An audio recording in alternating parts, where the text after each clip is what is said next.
January 24th today. Haven't got much done on the mobile dimension sawmill in a few days, if anything. The weather cleared up for a few days. It was pretty nice, and I took advantage of that to work outside. I got the tracks sorted out and mounted up on the skid steer on the Bobcat, and then I moved some dirt around here on the property. Then the roads out on the logging roads were all open, so we took advantage of that, and Friday and Saturday we hauled gravel out of a gravel pit. Used our Forest Service permit to get some rock out of a shot rock pit. And we hauled, 4 loads on Saturday. Got a late start on Saturday because I was still fooling with the tracks. Or on Friday, I should say. On Saturday, we got an early start as soon as it got daylight and got out, and we got 11 loads. We could have got 12 loads, but it was forecast to start snowing on Saturday, and so we were trying to hurry up and get as much out of there as we could before it started snowing. And our last load came out of there at about 3 o'clock, 3:30, and it was just starting to snow. So the next trip we made, we run out there and picked the Bobcat up out of the pit and brought it home. It was snowing pretty heavy by then, but it was still cold. It was 26 degrees or so, and just light snowflakes coming down. So we had an inch and a half of snow on the ground, and we were able to get the Bobcat home and get it unloaded and everything. But then it snowed pretty heavy overnight. Now it was forecast just to snow maybe an inch or maybe not at all here in central southeast, and I was kind of hoping for the latter, but we got about 6 inches of snow overnight, and it warmed up. The snow is wet, packing type of snow, and the ground is froze up underneath it, so if it melts, the snow is going to freeze to the ground and we're going to have ice problem. And the snow is packing down, so it's slicker than snot out here. So I put the chains on the Bobcat, and ordinarily I've been plowing snow with a bucket so I don't gouge up the ground too bad, but because the ground is froze up harder than a banker's heart, I go ahead and put the blade on there and scrape it down as close as I can to the ground. It's supposed to get really cold again for the next week. It's supposed to get down 14 degrees or something like that, maybe even colder overnight. So the ground's going to freeze up pretty hard. So if I leave this on here, this is going to turn into some nasty stuff. This much snow, and as slippery as it is with it melting, it freezes to the ground. It makes ice on there, so it makes it very bad conditions for trying to drive around and do anything in. So probably not going to be doing anything now for the foreseeable future, except plowing snow here. I'm going to go ahead and get this snow plowed. Just got the chains on the Bobcat, got the blade all hooked up. Now I got to dump some fuel in it and be ready to start plowing snow. Well, it's a beautiful day today. Clear blue sky and sunshine for a few minutes. It was sunshine, but it's clear blue sky. It was about 10 degrees last night, warmed up to about 20 today. You still got snow on the ground everywhere. I put the culvert in up there on the pad that I'm making. I put 40 feet of culvert in. I still got about 10 to go. So that finishes up just about all of the gravel work and dirt work we'll be doing for a while. The roads are just too nasty to do hauling anymore. It's a little bit cold for operating equipment, although I like this cold weather for moving the machinery around and stuff and working out here because it doesn't make a big mud hole that way. Everything freezes up and I can work on top of it. Maybe we'll see if there's something else I can do, I don't know. But for now, we're kind of stopped on any of that. Today, I've got a couple other things I've got to do. Batteries are going bad in my pickup, and that's got a diesel engine in it, a 6.7 liter diesel engine in it.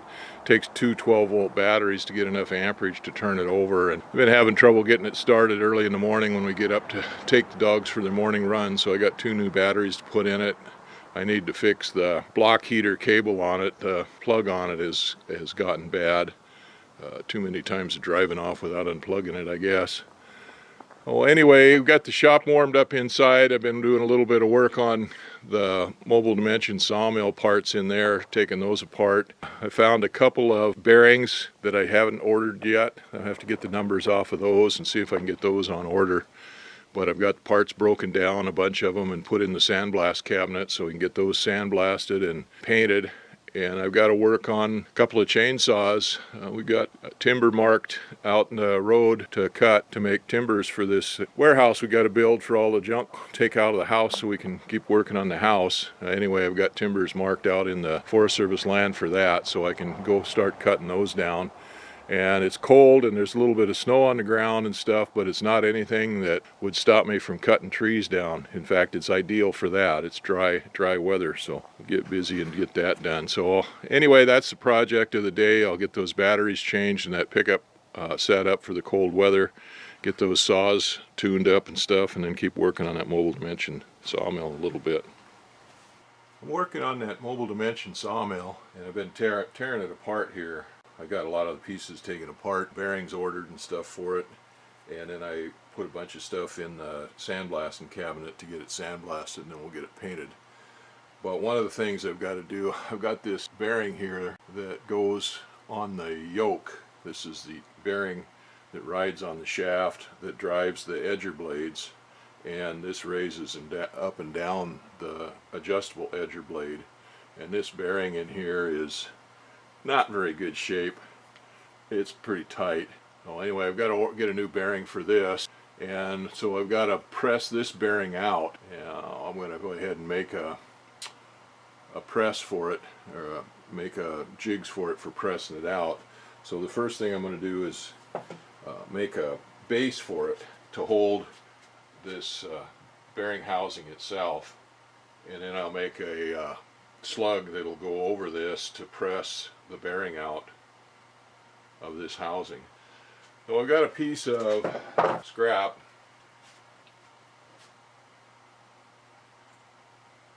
I guess almost 3 inches, 3-inch, just a piece of 3-inch pipe. Yeah, it looks like it's been gnawed off here on the end by a rat, but it was a cutting torch. And I probably did, I know what this came off of. This was off of I-beams that I had that a guy had made for a Quonset hut, a little arched building made out of aluminum Schedule 80 pipe. And this was the sockets for the pipe. This was welded onto the I-beams, and I took those I-beams and I cut them up to use them for the beams on my porch addition onto the house. So that's why they look like they've been gnawed off by a rat. Anyway, they're really rusty, which doesn't really affect anything, but they're also, like I said, this edge is pretty raw, and the other edge is pretty raw too. So I'm going to go ahead and cut this off, trim this up, and then I may have to machine it out a little bit to make sure that there's clearance for this bearing in there to go down in. We'll see what it looks like once I get it trimmed off. So that's the first order of business. Got my lathe set up. I had it all taken apart and cleaned up and stuff. Well, I've got it set up. I've got the cut-off tool in there. I just sharpened the cut-off tool up. So we'll turn the machine on and see what it can do.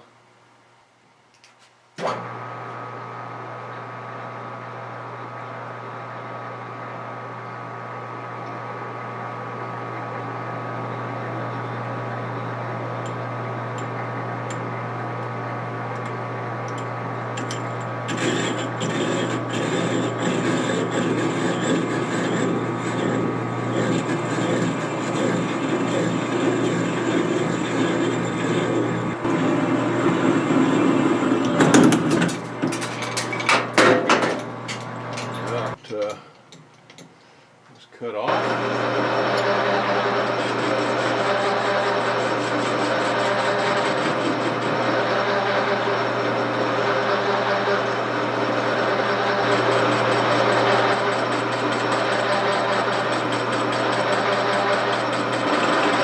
This doesn't really matter that much for what I'm doing, taking the OD down on this, but this will take the rust off of it and make it look a lot nicer. This stuff's cut rougher than a cob. Let's see what we can do about that.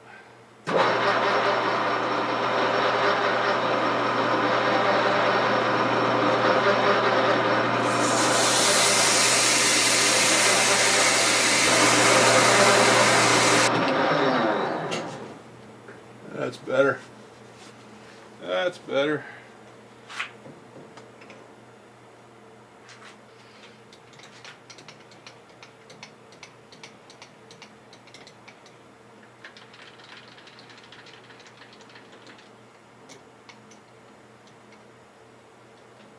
Okay, that's going to clear.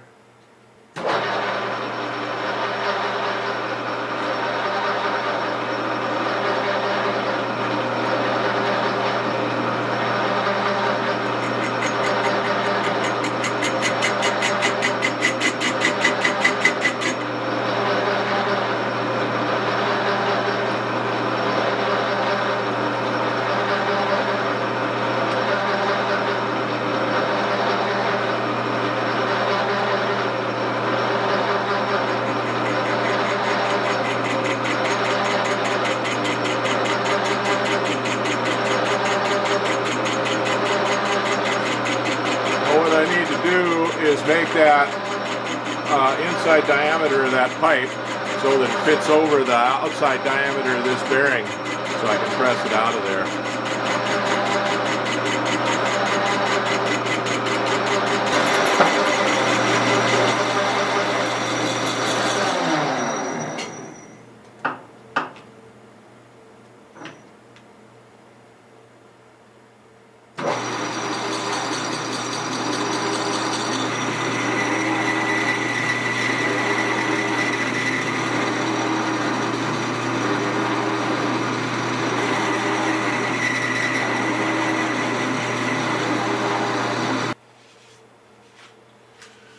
Alright, let's see if that thing will fit in there.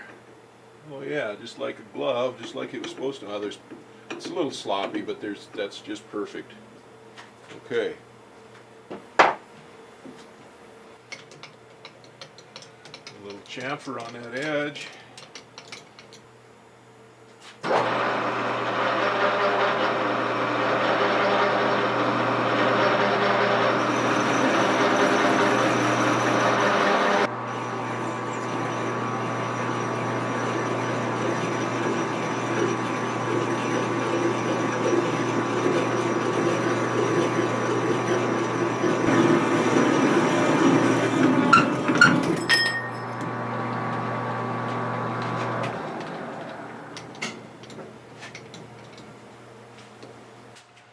Oh, what a nasty mess.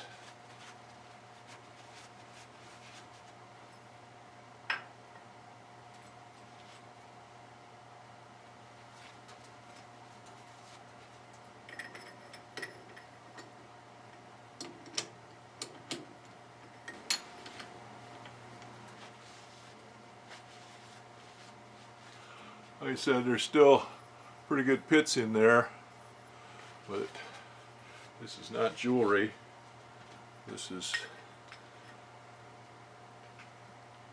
That fits over that like that, and then I can press this bearing out through there. Now I need to make a slug for that piece to go into this to press it. And it doesn't make any difference on this bearing because this bearing is going to be thrown away anyway, but you don't want to press on the inner race in here or around here in the seal where the bearings are. I want to make a press out here on this outer edge. So that's the next step, is to make something for that. It'll get finished, but what a mess. That rusty oil all over everything.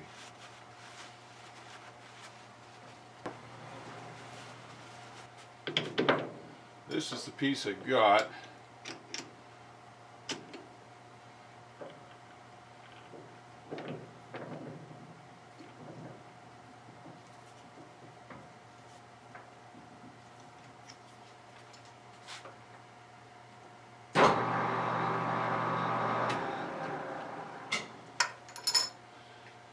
Don't need that much of it. Maybe I should go down and take the saw and saw that off.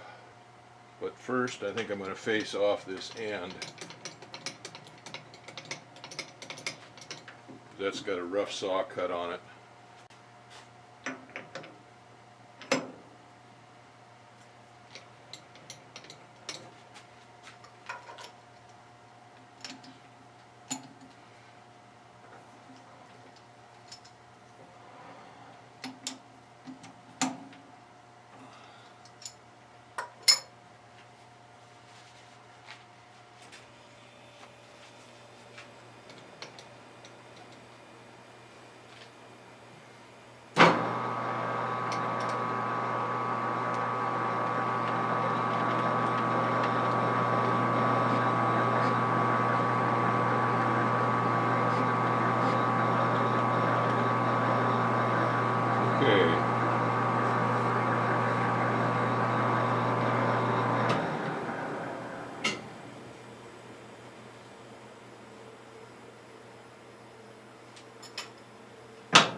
Alright, I just thought of something here. Now, originally when I looked at this bearing, I see it how it sticks out on this end, more on one side, and I thought I was going to need to counterbore this to fit over the top of that, but I don't need to. This side sticks out. Danny's, we're going to sing happy birthday to Danny. Oh, okay. I gotta get that Grandpa to come over here and we'll sing happy birthday. Can you hear me? Okay, let's see here. What did I do with that bearing? Uh-oh, everything's all, oh, here it is. Alright. Alright, inside dimension of that bearing is 1 1/4. So I just got to thinking I was just going to make that flat, but I thought maybe I'd go ahead and just leave something sticking out proud of that would fit down in the bearing. That and kind of help guide it. So that's pretty darn close. I'm going to take just a little bit more off of that, but I'm going to cut it a little deeper so there's more sticking out there so that it fits down in there. So that'll work.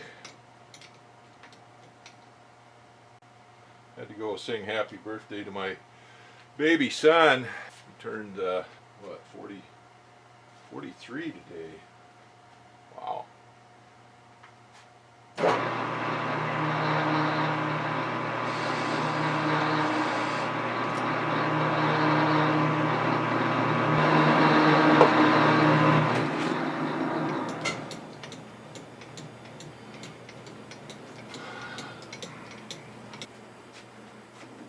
Alright, perfect. Perfect. So I don't need a whole lot there, just enough to just line that up in that hole. I'll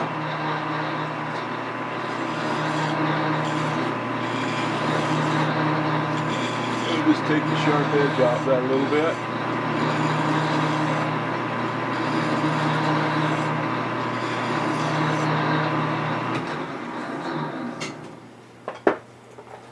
Now I was going to take this down and just cut it off because I don't need the whole thing, but I don't not need. I mean, I can use the whole thing. So that is supposed to be 1.5 inches, I guess. Yeah, it's 1.5 inches. That's 1.5 inches, and I measured the outside diameter of this bearing as close as I can. It says it's well, this is 2.5. Excuse me, that's 2.5 inches. I measured the outside diameter of this bearing, and it's 2 7/16. So I don't want it tight. I don't want it 2 7/16 because then it'd press down in there and it wouldn't be able to get it out of that housing. So we'll take that down a little over 1/16 of an inch. 1/16 is 62 thousandths. So if we go a little over 1/16 of an inch, so half of that is 31 thousandths. That bearing is 15/16 wide, so I only have to go, if I go a little over 1 inch, that will take me down to where I can press that bearing all the way out of that housing. So if I go, let's say a little over 1 inch here, that's a little over 1 inch.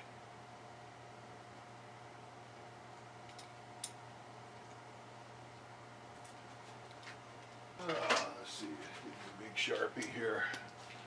There we go. Alright, so I'll take 1/16 off of that far.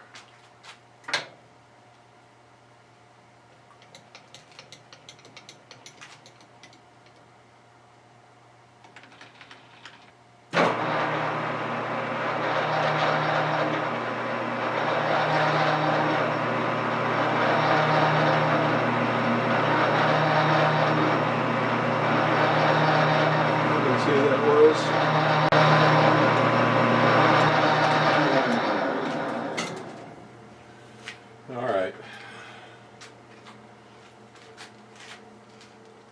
No, that didn't take off the 16th. No, 29/64. Come awful close.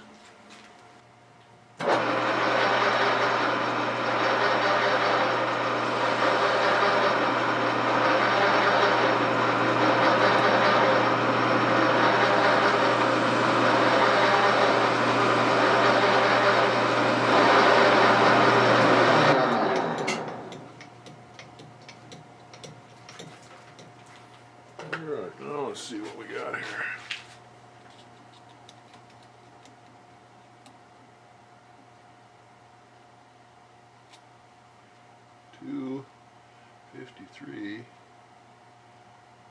All right, so that's a little smaller than perfect. Yeah, perfect. Perfecto. Okay, I like that. That'll work. So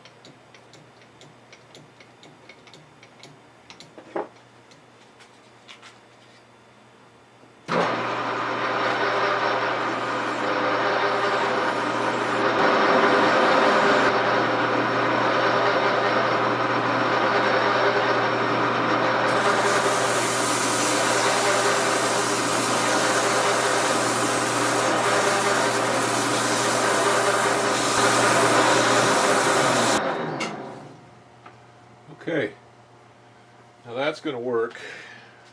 That bearing will go on that bearing like that. Now I was thinking about cutting that off, but I think I'll just leave it long like that because you never know what I might need at some other time. So this will go down on the bottom. This will go underneath the piston of the press, and that should press that bearing right out of there. So I'm happy with that. So what I'm going to do here, I've got a raw end on this end of it. This is a saw cut end, and we got rust on everything too, but I'm going to take this and face off this raw end. That'll be the end that the press goes up against. It won't make too much difference on that, but since we're in the game, we might as well